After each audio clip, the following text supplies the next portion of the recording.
ನನ್ನ ಹೃತ್ಪೂರ್ವಕವಾದ ವಂದನೆಗಳ ಹೇಳಿ ನಾನು ನನ್ನ ಅನುಭವ ಏನು ಅಂತ ಹೇಳ್ತೀನಿ. ನಾನು ಒಳ್ಳೆ ಚಿಕ್ಕ ಮಗು ತರ ಕೆಳಗಡೆ ಪಲ್ಟಿ ಹೊಡೆದ್ಬಿಟ್ಟು ಬೆನ್ಮೂಳೆ ಹೋಯ್ತು. ಆ ಬೆನ್ಮೂಳೆ ಒಂದ್ರ ಮೇಲೆ ಒಂದು ಕೂತ್ಕೊಂಡಿತ್ತು.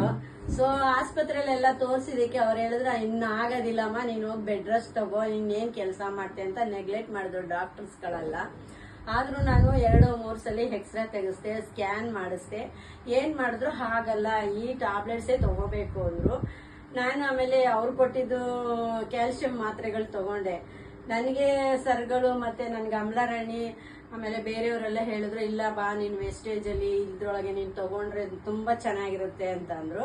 ಸರಿ, ನನ್ನ ಹತ್ರ ದುಡ್ಡಿನ ಪ್ರಾಬ್ಲಮ್ ಇತ್ತು, ನನ್ನ ಮಕ್ಳು ಯಾರು ನನಗೆ ಹೆಲ್ಪ್ ಮಾಡ್ತಿರ್ಲಿಲ್ಲ.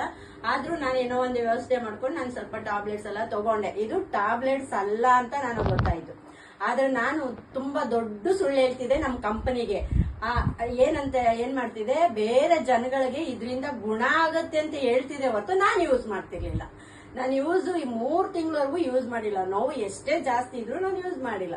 ಲಾಸ್ಟ್ ಅಲ್ಲಿ ನಾನೇನ್ ಮಾಡಿದೆ, ಇವರು ಫಸ್ಟ್ ನಾನು ನೋಡೋಣ ತಗೊಳ್ಳೋಣ ಅಂತ ಹೇಳಿ ಒಳ್ಳೆ ನಿರ್ಧಾರ ಮಾಡ್ಕೊಂಡು ನನ್ನ ಎಲ್ಲ ನಮ್ದು ಪ್ರಾಡಕ್ಟ್ ಯೂಸ್ ಮಾಡಿದೆ. ಯೂಸ್ ಮಾಡಿದ್ಮೇಲೆ ನಾನು ನಿಜವಾಗಿ ಹೇಳ್ಕೊಳ್ಬೇಕು ಅಂದ್ರೆ ಒಂದು 50 ಇಯರ್ಸ್, ನನಗೆ 63 ಆದ್ರೂ ನಾನು ಇವಾಗ ಒಂದು 40 ವಯಸ್ಸಲ್ಲಿ ಓಡಾಡೋ ಕೆಲಸ ಹೇಗ್ ಮಾಡ್ತಾರೆ ಆ ತರ ನಾನು ಮಾಡ್ತಾ ಇದ್ದೀನಿ. ನನ್ಗೆ ಚೆನ್ನಾಗ್ ಗೊತ್ತು ನಾನು ಮಾಡ್ತೀನಿ ಅಂತ. ಒಂದಿನಕ್ಕೆ 1 ಕಿಲೋಮೀಟರ್ ಹೋಗೋದು, 1 ಕಿಲೋಮೀಟರ್ ಬರೋದು, 1 ಕಿಲೋಮೀಟರ್ ಡೈಲಿ ನನ್ನ ಮಗಳ ಮನೆಗೆ ಹೋಗ್ತೀನಿ. ಅಲ್ಲಿಂದ ಬರ್ತೀನಿ, ಎಷ್ಟೊತ್ತು ರಾತ್ರಿ ಆದ್ರೂ ಭಯ ಇಲ್ಲದ ಬರ್ತೀನಿ. ನನ್ಗೆ ಫುಲ್ ಸ್ಟ್ರೆಂತ್ ಕೊಟ್ಟಿದ್ದು ನಮ್ ವೆಸ್ಟೇಜ್. ನಾನು ಧೈರ್ಯವಾಗಿ ನನ್ನಟ್ಟ ಹೇಳ್ತೀನಿ, ನೀವು ನಮ್ಮ ವೆಸ್ಟೇಜ್ ಅಲ್ಲಿ ಬನ್ನಿ. ಬಂದು ಅದರ ಅನುಭವ ಏನು ಅಂತ ನಾನು ಹೇಳ್ತಾ ಇದ್ದೀನಲ್ಲ, ನಾನು ತಕೊಳ್ಳಿಲ್ಲ, ಸುಳ್ಳು ಹೇಳ್ಬಿಟ್ಟು ವೆಸ್ಟೇಜ್ಗೆ ಹೋಗಿ ಬೇರೆಯವ್ರಿಗೆ ಹೇಳ್ಕೊಡ್ತಾ ಇದ್ದೆ. ಆದ್ರೆ ನಾನು ಈಗ ನಾನು ಸುಳ್ಳು ಹೇಳಲ್ಲ, ಯಾಕಂದ್ರೆ ನಾನು ಯೂಸ್ ಮಾಡಿ ನಾನು ಹೆಲ್ತ್ ನಾನು ಕಾಪಾಡ್ ಮಾಡ್ಕೊಂಡು ನನ್ನ ಮೂಳೆನೆ ಆಗೋದಿಲ್ಲ ಅಂತ ಡಾಕ್ಟರ್ ಮುಂದೆ ನಾನು ಹೋಗಿ ಅವ್ರಿಗೆ ಚಾಲೆಂಜ್ ಮಾಡಿ ಅವ್ರ ಎದುರಿಗೆ ಹೋಗಿ, ಸರ್ ನನಗೆ ಆಪರೇಷನ್ ರೆಡಿ ಆಗಿದ್ದ, ನಾನು ದುಡ್ಡು ಕಟ್ತೀನಿ ಅಂತ ಹೇಳಿ ಅವರು ಆಮೇಲೆ ಇದೆಲ್ಲ ಚೆನ್ನಾಗಾಗ್ಬಿಟ್ಟಿದಲ್ಲ, ಬೇಡ ನಿಮ್ಗೆ ಆಪರೇಷನ್ ಅಂತ ಹೇಳಿದಾಗ ನಾನಂದೆ, ನೋಡಿ ಸರ್ ಇದು ನಮ್ಮ ವೆಸ್ಟೇಜ್ ಪ್ರಾಡಕ್ಟ್, ಇದು ನೀವು ನನಗೆ ತಂದ್ಕೊಡಮ್ಮ ಅಂದ್ರು. ನಾನು ತಂದ್ಕೊಡಲ್ಲ, ನೀವು ಹೋಗ್ರಿ ಬನ್ರಿ, ನಾನ್ ಕರ್ಕೊಂಡು ಹೋಗ್ತೀನಿ. ನಾನ್ ಮತ್ತೆ ತಂದ್ಕೊಡೋ ಸೀನ್ ಇಲ್ಲ ಸರ್, ನೀವ್ ಬನ್ನಿ ನಮ್ ಕಂಪನಿಗೆ ಬಂದು ಸೇರ್ಕೊಳ್ಳಿ. ಯಾವ್ದಮ್ಮ ನಿಮ್ ಕಂಪನಿ ಅಂತ. ಸರ್ ಹಾಫಲ್ಲಿ ಹಾಕಿ ನೋಡಿ ನಮ್ ಕಂಪನಿ ಎಂತ ಬೆಳವಣಿಗೆಯಲ್ಲಿ ಬೆಳೆದಿದೆ ಅಂದ್ರೆ ನಿಮ್ ವಿಕ್ಟೋರಿಯಾ ಆಸ್ಪತ್ರೆ ಕ್ಲೋಸ್ ಆಗ್ಬೇಕು, ಆ ತರ ಬೆಳೆದಿದೆ ಅಂತ ಹೇಳಿದೆ. ಆ ತರ ನಾನು ಹೇಳಿದೆ. ಆಮೇಲೆ ಕೆಲವ್ರಿಗಂತ ನಾನು ಬಹಳ ಚಾಲೆಂಜ್ ಆಗಿ ಮಾತಾಡ್ತೇನೆ, ಯಾಕಂದ್ರೆ ತುಂಬಾ ಕೋಪ ನನ್ಗೆ.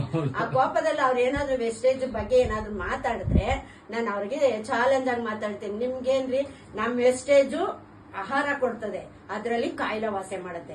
ನಮ್ ವೆಸ್ಟೇಜ್, ನಾನು ಈ ತರ ಪ್ರೌಡ್ ಆಗಿ ಹೇಳ್ಕೊಳ್ಳೋದು, ನಮ್ ವೆಸ್ಟೇಜು ಆಹಾರ ಕೊಡ್ತದೆ, ಕಾಯಿಲೆ ವಾಸೆ ಮಾಡ್ತದೆ. ನಮ್ಮ ವೆಸ್ಟೇಜು ಬೆಳವಣಿಗೆ ಬೆಳ್ಕೊಂಡ್ ಬರ್ತಿದೆ. ನಮಗೆ ಪ್ರತಿಯೊಂದು ಪ್ರಾಡಕ್ಟ್ ಫ್ರೀ ಆಗಿ ಸಿಗುತ್ತೆ, ಮತ್ತೆ ಆಫರ್ ಸಿಗುತ್ತೆ. ಅದ್ರಲ್ಲಿ ನಾವು 1 ವರ್ಷ ಕಷ್ಟಪಟ್ಟು ಬಿಟ್ರೆ 10,000 ಪೇಮೆಂಟ್ ಸ್ಟಾರ್ಟಿಂಗ್ ಬರುತ್ತೆ. 10,000 ಕೂತಿರೋರ್ಗೆ ಯಾರು ಕೊಡ್ತಾರೆ? ನೀವೇನ್ ಕೊಡ್ತೀರಾ? ನಮ್ಮ ಹತ್ರ 2 ಲಕ್ಷ ತಿಳ್ಕೊತೀರಾ, ಕಾಯಿಲೆ ವಾಸ ಆಗಲ್ಲ. ನಮ್ಗೆ ಇನ್ನೊಂದ್ ಸ್ವಲ್ಪ ಕಾಯಿಲೆ ಆಡ್ ಮಾಡ್ತೀರಾ. ಅದನ್ನ ನಮ್ಮ ವೆಸ್ಟೇಜ್ ಏನ್ ಮಾಡ್ತಾರೆ, ಕಾಯಿಲೆನ ವಾಸೆ ಮಾಡಿ ಶಕ್ತಿ ಪೂರ್ವಕ ಕೊಡುತ್ತೆ. ಆ ಒಂದು ಖುಷಿನೇ ನನ್ಗೆ ಖುಷಿ. ನಾನೀಗ ನನ್ನ ಮಗ 40,000 ಸಂಬಳ ತೆಗಿತಾನೆ, ನಾನು 40,000 ಅಲ್ಲ 1 ಲಕ್ಷ ನಾನು ಬರೋ ವರ್ಷ ನಾನು ತಕೊಳ್ಳಿಲ್ಲ, ನಾನು ನಿಮ್ಮ ಮಮ್ಮಿ ಅನ್ನಿಸ್ಕೊಳಲ್ಲ ಅಂತ ಚಾಲೆಂಜ್ ಮಾಡಿದೀನಿ ಸರ್. ಆ ಚಾಲೆಂಜ್ ನಾನು ನಡ್ಕೊಂಡು ಹೋಗ್ಲೇಬೇಕು, ನಾನು ಮಾಡ್ಬೇಕಂತ ಹೇಳ್ತಾ ಇದ್ದೀನಿ. ನಾನು ಇಷ್ಟೊಂದು ಇಟ್ಕೊಂಡಿದ್ದೀನಿ. ಆದ್ರೆ ನನ್ಗೆ ವಯಸ್ಸಾಗೋಗಿದೆ. ನನ್ನ ಮಕ್ಳು ನಿಮ್ಗೆ ವಯಸ್ಸಾಗಿದೆ, ನಿಮ್ಗೆ ಯಾರು 1 ಲಕ್ಷ ಕೊಡ್ತಾರೆ? ನಾನು ಕೂತಿದ್ದ ಜಾಗದಲ್ಲೇ ನಾನು 1 ಲಕ್ಷ ನಾನು ತಕೊಳ್ಳಿಲ್ಲ ಅಂದ್ರೆ ನನ್ನ ಮಗನೇ ಅಲ್ಲ ಹೋಗೋ ಅಂತ ಹೇಳಿದೀನಿ ಸರ್. ಈ ತರ ನಾನು ನಡ್ಕೊಂಡು ಬರ್ತಾ ಇದ್ದೀನಿ.